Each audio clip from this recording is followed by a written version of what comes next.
La entrevista del Telematutino, gente importante, a tratar temas importantes. Me siento muy bien hoy recibiendo, comenzando la semana, Farideh Raful, la senadora por el Distrito Nacional, por el Partido Revolucionario Moderno. Pero yo digo que Farideh es una especie de mi sobrina, porque sí. Tony y Grace son mis hermanos, una amistad de hace más de 30 años. Yo vi a Farideh crecer junto con mis hijos, entonces...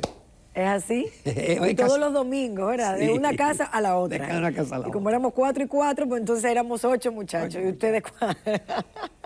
Para mí un placer estar aquí. Para mí un placer estar aquí. Pues yo quise invitar a Farideh, porque yo veo como una campañita en las redes.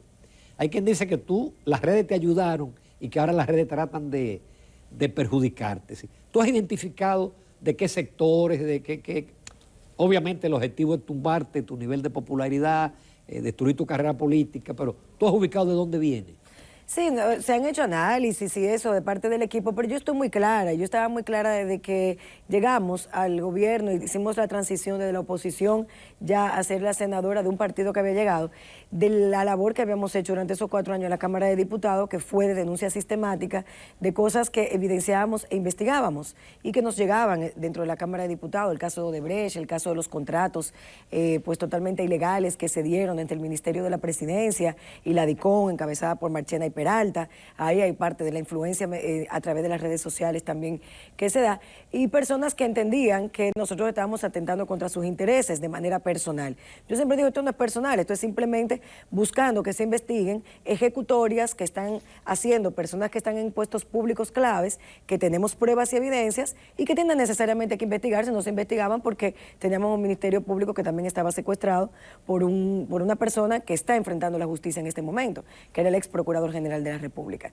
Y yo siempre pensé que después de hacer todas esas denuncias contra esos sectores de poder tan importantes, que después nos dimos cuenta qué tan grande era la ramificación de la corrupción que se tenía en el Estado, porque al principio no lo sabíamos, no teníamos la capacidad para saber qué tan grande estaba. No van a cesar en su intento por destruir a una persona que no tienen ellos otra cosa para atacar que no sea quizás la honorabilidad.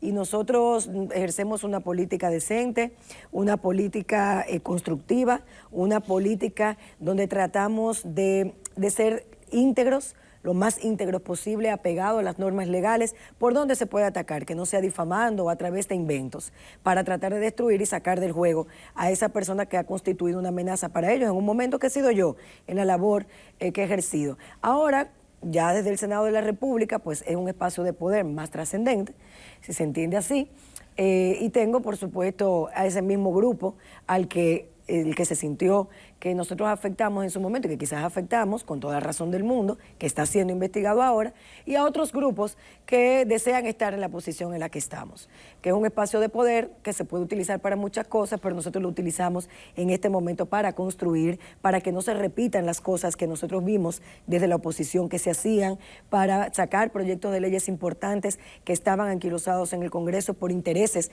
que se llegaban al Congreso y no dejaban que pasaran ninguna ley, como la ley de ordenamiento territorial, donde hubo sectores fuertes que la paralizaron por más de 14 años, la ley de regiones únicas, la ley de extinción de dominio, la eliminación del matrimonio infantil. Todos eran proyectos que estaban ahí en el Congreso desde hace mucho tiempo y no se aprobaban. Nosotros hemos tratado de sacarlo a la luz, hemos acercado la senaduría de la capital, ya no desde como se pensaba desde que un senador estaba ahí arriba con todos los poderes. No, lo hemos ejercido de manera humilde, con las puertas abiertas y constantemente en la calle. Yo creo que ese ha sido el éxito o la base social de nuestro liderazgo político, en que en ningún momento dejamos de estar en el territorio, escuchando a la gente y que la gente supiera lo que hace un senador y que es un vínculo entre la gente y el poder ejecutivo para poder buscar soluciones conjuntas a los problemas que tenemos en nuestra demarcación. Y eso también atenta contra una clase política que ejerce de una manera distinta y que ha creído que aquí la política se hace con dinero, que tú llegas a un espacio de poder a ser más que otro para alimentar tu ego. Y yo creo que no, yo creo que la política es un servicio y una vocación de servicio permanente.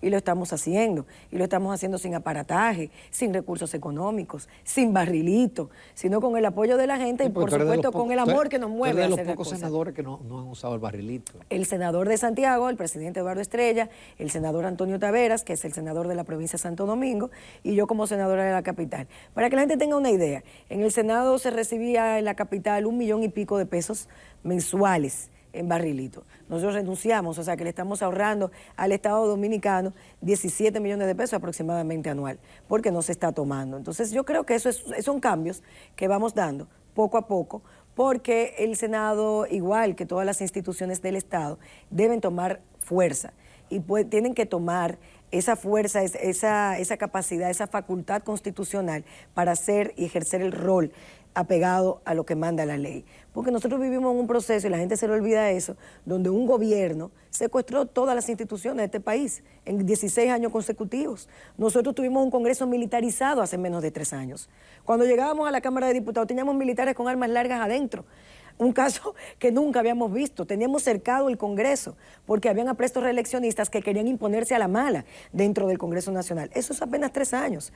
Nosotros como congresistas fuimos bombardeados con bombas lacrimógenas frente a la Procuraduría General cuando un campamento de Marcha Verde quiso instalarse y el ex procurador se negaba a que se instalaran ahí sin representar ningún peligro. Eso hace apenas 3 años. Eso es bueno recordarlo. Eso es bueno recordarlo. Yo recuerdo que cuando comencé las denuncias contra Odebrecht, a mí me destruyeron y me entraron a la oficina de la Cámara de Diputados. Y ahí está la carta que yo le mandé en ese momento a la que era entonces presidenta de la Cámara de Diputados, sin hacer ningún tipo de alaracas. Aquí se persiguió a periodistas. Aquí se sacaron de los medios de comunicación a periodistas que estaban también siendo, estaban trabajando para tratar de que se hicieran investigaciones y denunciar lo que estaba pasando. Aquí nos persiguieron. Yo recuerdo que frente a mi casa montaron un autobús con un nombre de una marca y yo lo veía desde el balcón que lo quitaron el 7 de julio, 2 días después que nosotros ganáramos las elecciones. Estaba de manera permanente allí. Aquí persiguieron incluso a nuestras familias. Todo ese tipo de cosas sucedieron hace menos de 3 años. Yo debí salir de la Junta Monetaria después de 15 años porque yo era opuesto a la reforma constitucional. También. O sea, esas cosas... Me tocó algo. Le tocó algo. O sea, que nosotros vivimos en un país que si no se daba esta transición, este cambio que representaba Luis Abinader, el PRM, íbamos a estar en una situación donde los derechos de la persona iban a ser totalmente vulnerados. Si no tuvimos un procurador general de la República que en un Consejo Nacional de la Magistratura le dijo a una magistrada de la Suprema Corte de Justicia de todo lo que se le podía decir.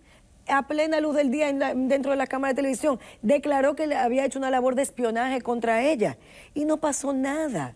Entonces, en esa democracia que teníamos, donde las instituciones no eran respetadas, ni el Congreso como primer poder del Estado, ni el Poder Judicial, ni el Poder Ejecutivo, porque ya vimos que la camarilla del entonces presidente que gobernaba en ese momento, Danilo Medina, están todos siendo investigados en este momento, comenzando desde sus familiares más cercanos hasta su jefe de seguridad. Sin embargo, Fabi, uno siente que pocos casos se han presentado frente a la magnitud de esa corrupción. Sí.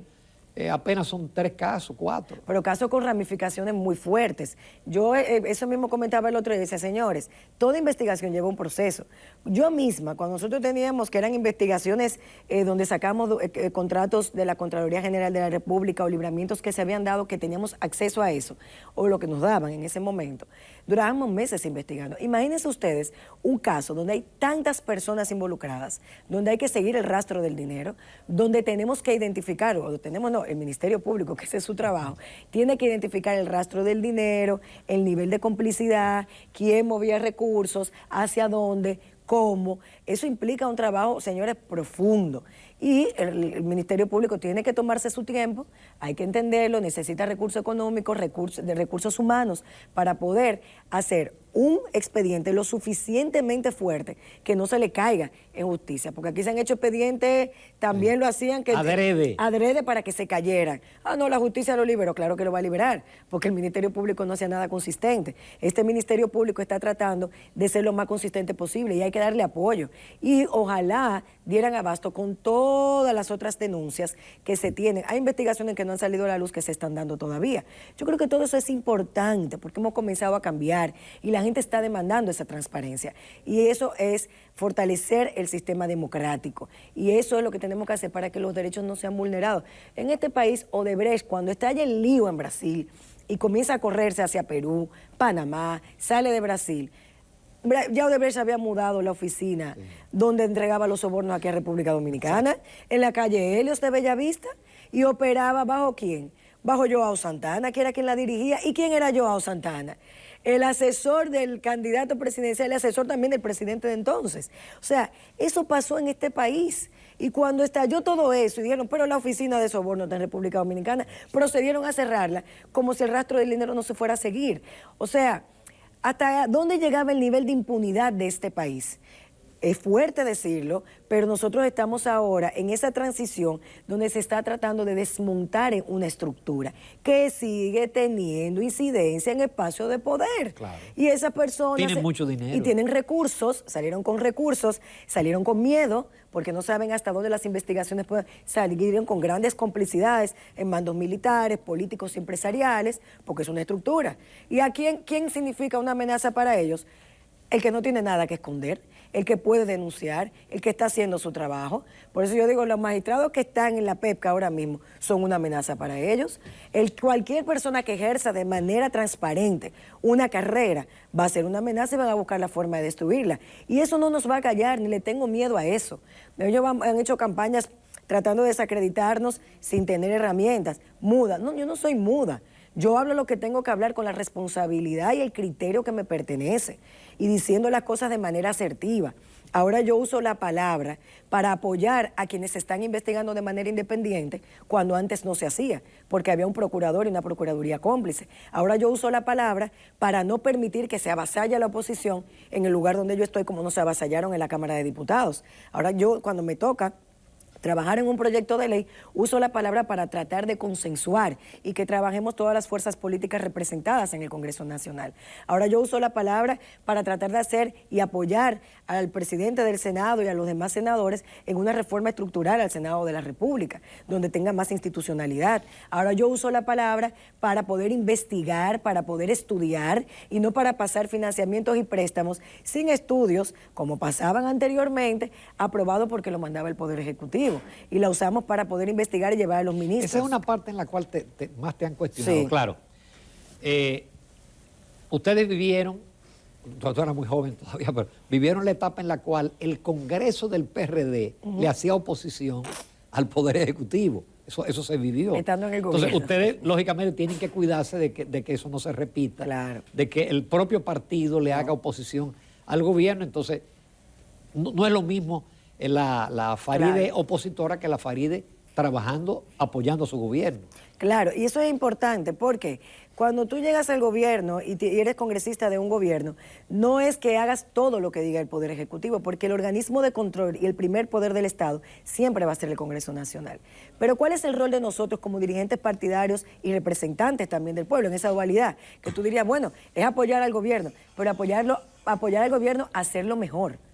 Cuando llegan proyectos, por ejemplo, de la consultoría jurídica, del Poder Ejecutivo, con las mejores intenciones, nosotros lo revisamos y decimos, esto no procede de esta manera. ¿Qué hacemos? Llamar al consultor jurídico, llamar a los sectores involucrados del Estado Dominicano y decirle, miren, esto que ustedes mandaron en su vocación y su facultad de iniciativa legislativa puede ser mejorado, porque hay mecanismos de control que debemos introducir. Y nosotros reformamos todo eso, ayudamos a que el gobierno que representa el partido nuestro sea mejor, no que vaya y aprobarle todo como si fuéramos borregos. Por ejemplo, nosotros hemos dejado de aprobar proyectos de presupuesto. Nosotros hemos recibido, por ejemplo, financiamientos, hemos modificado presupuestos, nosotros hemos recibido financiamientos y miren, no procede. O sí procede. ¿Cuál es el órgano ejecutor? ¿Cuánto tiempo va a tomar? Modifiquen esto.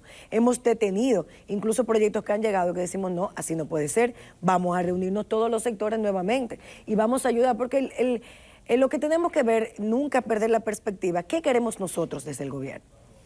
Manteniendo en el poder, enriquecernos. No, ¿qué queremos? Queremos tener regulaciones, normas y un gobierno que pueda abrir mayores oportunidades a la gente. ¿Cómo la abrimos? sin afectar tantos intereses. Tú dices, bueno, siempre lo vas a afectar, sí, pero ¿cómo abrimos más oportunidades a la gente que menos tiene? ¿Qué necesitamos? Mejor salud, necesitamos mejor seguridad social, necesitamos mejores vías públicas, necesitamos mejores transportaciones públicas. Nosotros, ¿qué tenemos? Este es el presupuesto. El PLD tenía un presupuesto deficitario por más de 10 años, se llega al gobierno, se maneja la aprobación de un presupuesto con un déficit que solamente podemos llenar con mayores recaudaciones y con financiamiento, porque hay un déficit ya. Desde que llegué a la casa hay un déficit, tengo que trabajar con eso. Y tenemos que trabajar con eso. Viene una crisis, una pandemia. Gracias a Dios estamos aquí.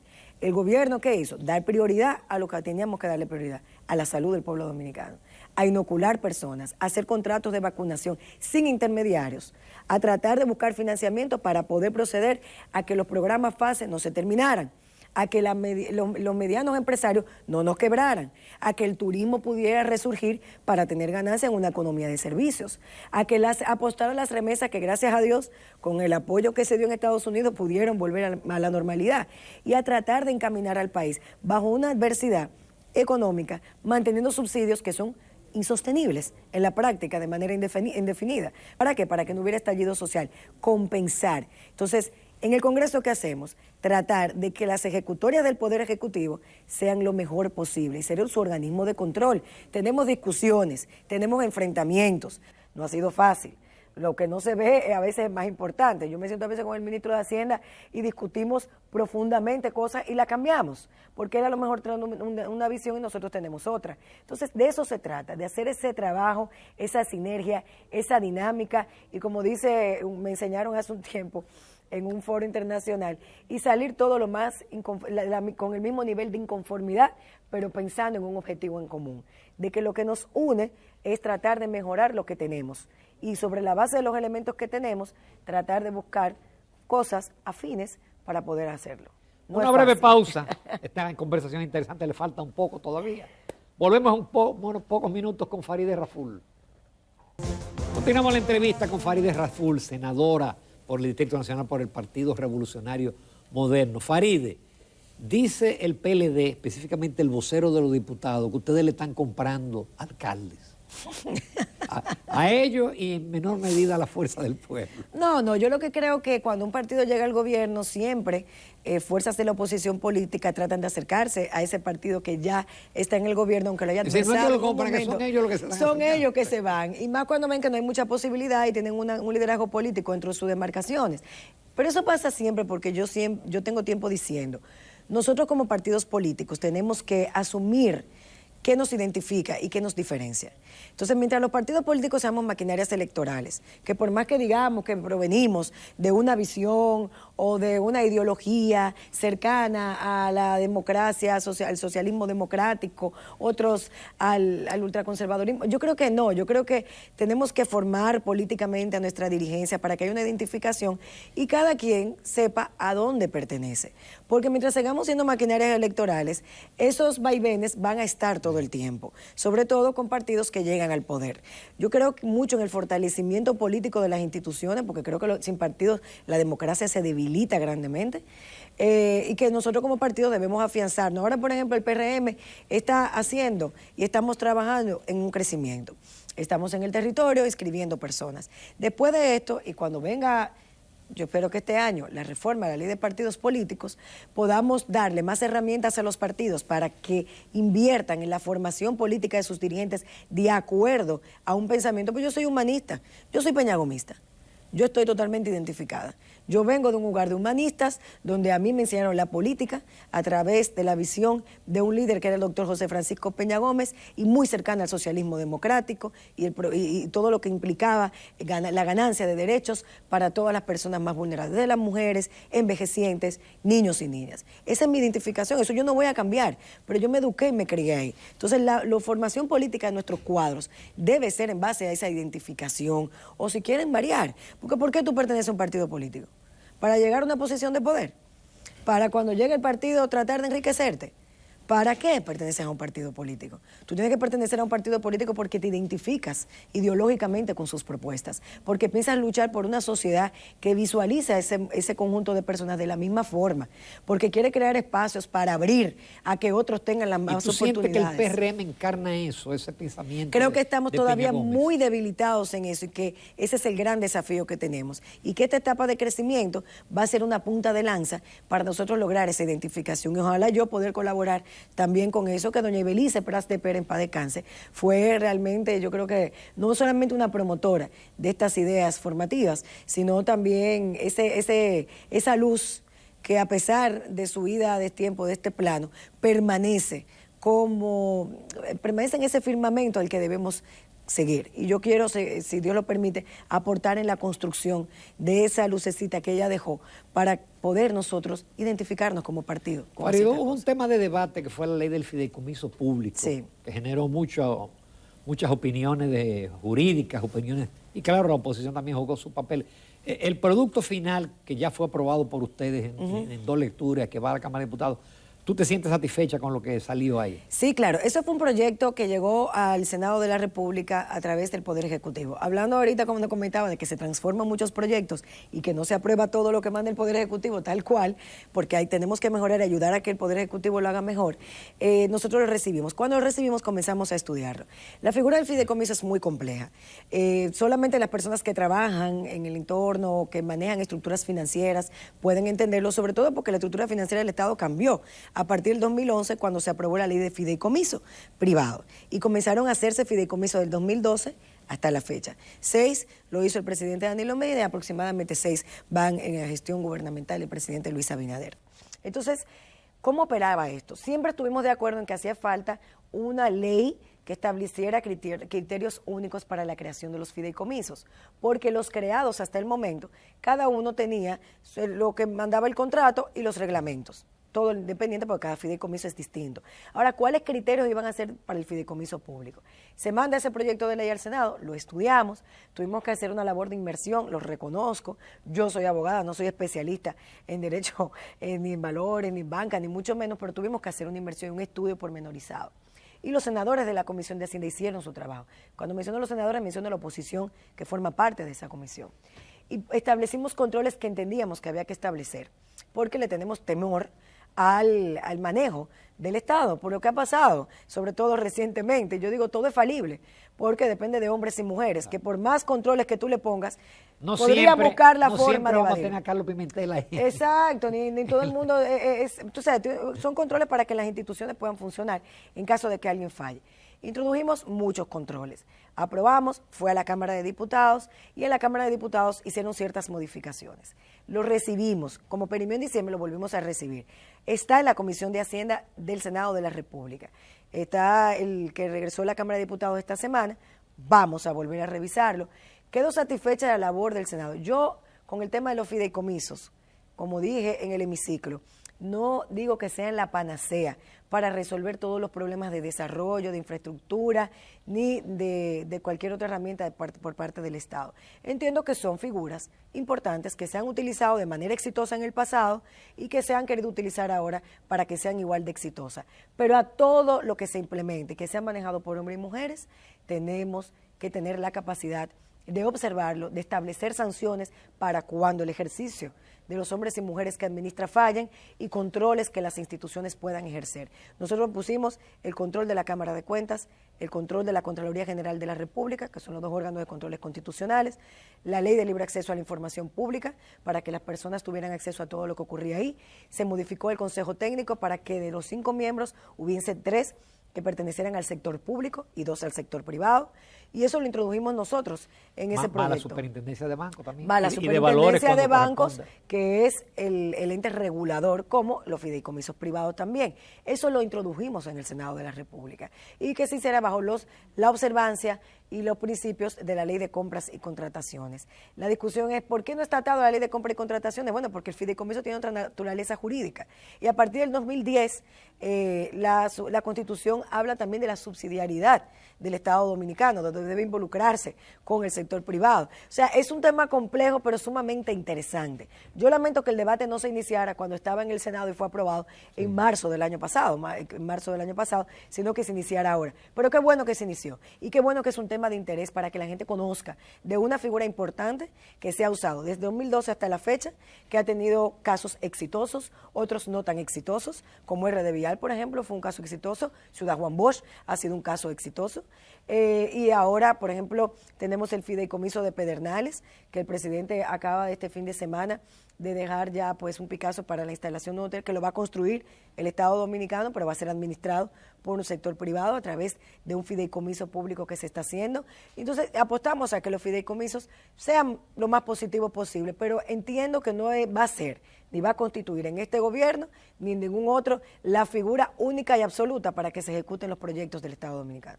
En pocos minutos, Faride, di que están cabeza con cabeza Leonel y Abinader, y de que hay segunda vuelta.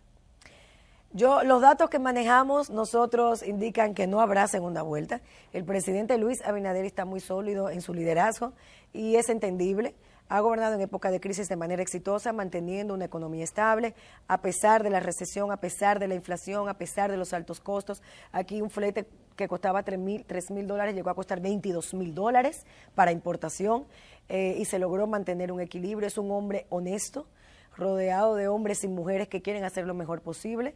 Y bueno, vaya, no todo el mundo, no siempre nos rodeamos de lo mejor, ¿verdad? Hay de todo en la viña del Señor, pero sí, él como gerente y como administrador y primer mandatario tiene las mejores intenciones, ha sido capaz de quitar de su entorno a personas que han sido altamente cuestionadas, cosa que nunca se había visto, y que las ha dejado en manos de la justicia. Ha sido un hombre que ha dado prioridad a la inversión desde el punto de vista de la salud, desde el punto de vista ya después de calmada la crisis sanitaria, le ha dado mucha prioridad al tema de la transparencia, al tema de la independencia de los poderes públicos. Eso es también un antes y un después. Es un hombre que escucha, es un hombre cercano, y esa simbología de poder, donde antes veíamos al senador, al alcalde, a la alcaldía, por encima de todo, a un presidente de la República inalcanzable, la hemos vuelto humana. Y eso es gracias a ese ejercicio humilde que transmite el presidente Abinader. Uno ve a una alcaldesa en la calle, uno ve a un senador en la calle, con tenis, con mangas totalmente remangadas, trabajando y observando lo que pasa de manera sistemática, humildemente, sin aparatajes. Y yo creo que eso llega a la gente. Es una forma diferente de ejercer la política, y eso ha concitado, pues, no solamente que el PRM se una a través de la figura de Abinader, sino también que la sociedad dominicana valore este gobierno como un gobierno de cambio, que poco a poco va logrando desmontar una estructura mafiosa y una estructura que definitivamente apoyaba la impunidad. Por eso lo apoyamos, y por eso nosotros estamos conscientes de que el apoyo nuestro en la senaduría del Distrito Nacional es fundamental para lograr eso también en la capital. Porque seguiremos siendo senadora de la capital con la voluntad de Dios y del pueblo dominicano, y por supuesto de las bases del Partido Revolucionario Moderno, que son el ejército, ¿verdad?, los centinelas del voto el día de las elecciones. Faride Raful, muchísimas gracias. A Qué bueno, ustedes mantiene el mismo ímpetu. Todo el tiempo, y contenta por las cosas que vamos logrando y por los desafíos que tenemos para seguir logrando. Para adelante. Nos vamos a comerciales. Conversamos con el joven Haisel González, quien es miembro de la dirección central de la Fuerza del Pueblo.